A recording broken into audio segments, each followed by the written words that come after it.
The power of can, mastering the basics. Think of all the ways we use can. For example, he can kite surf. I think the problem can be solved. I can't understand why he said that. Can you start work on Monday? Yes, I can. Can is a modal. Other examples of modals would be will, should, and might. Modals, including can, come before the verb. So if we look at the diagram, we have the subject, then the modal, then the verb. So we have the subject he, then the modal can, then the verb dance. He can dance. Modals are used with the base form of the verb. That means we don't add any endings to the verb when we use can. So we don't add s, ed, or ing to the end of the verb. Modals modify the meaning of the verb. So if we look at this chart, he dances is about a present action. When we add can, he can dance, it's about ability. He will dance becomes about future action. He should dance focuses on obligation, and he might dance is a possibility. So he dances is about an action he does. He can dance means that he is able to dance. Let's talk about pronunciation. When can comes before another word in a sentence, the vowel has a short, weak sound. So listen, I'll say the word by itself. Can. Can. Now listen to it in this sentence. He can dance. He can dance. I don't say he can dance. I say he can dance. So it's a shorter sound, like can. The stress is on the verb, dance. He can dance. Let's practice. Listen and repeat. Miss Jones can see you now. James can code with Python. We can do that tomorrow. They can meet with us next week. The negative of can is can't. Can't is a contraction of cannot. English speakers prefer to use the contraction can't. Cannot is used when speakers want to emphasize that they are unable to do something. Let's look at the grammar of can't. Can't comes before the verb, just like can. Also like can, it is used with the base form of the verb.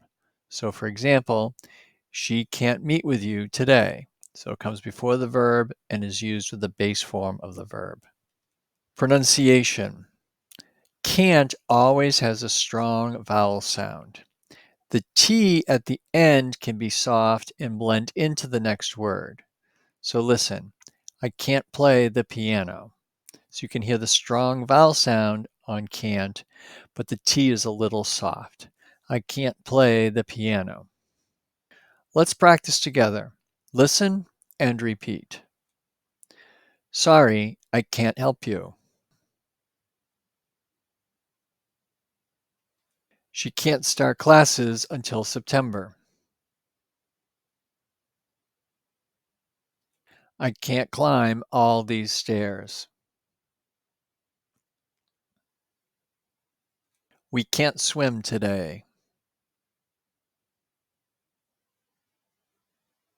Yes, no questions and answers with can. Can he ride a bike? Yes, he can. No, he can't. To make a yes no question with can, we start off with can, then the subject, and then the verb. So in our example, we start off with can, then the subject you, then the verb work, and the rest of the sentence on Friday. So can you work on Friday? When we say the word can, because can is followed by another word, it has a short, weak vowel sound. So listen to these sentences. Can you work on Friday? Can she speak French? Can they meet tomorrow? When we answer yes/no questions with can, for an affirmative answer, we say yes, then the subject, then can. So in this example, yes, she can. For a negative answer, we say no, then the subject, and can't. In this example, no, she can't. Both can and can't have strong vowel sounds. Can has a strong vowel sound in yes/no questions because it isn't followed by another word. Yes, she can. Can't always has a strong vowel sound. No, she can't. Let's practice. Listen and repeat. Can you work on Friday? Yes, I can. No, I can't. Can she speak French? Yes, she can. No, she can't. Can they meet tomorrow? Yes, they can. No, they can't. Next time, we'll look at the many meanings of can. If you enjoyed this video or found it helpful, please like, subscribe, and share. Thank you.